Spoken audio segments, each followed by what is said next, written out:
this video, I show you how to generate an interest-only invoice.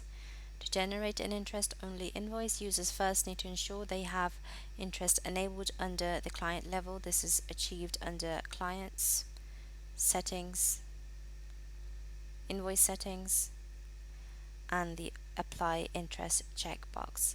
Now you need to enable the Enable Interest-Only Invoices checkbox, which is located under Invoices, Settings, and at the bottom, Enable Interest-Only Invoices. Click Save.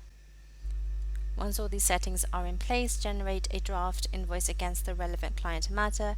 An interest-only invoice should be generated if the invoice fits within the client level defined interest rules.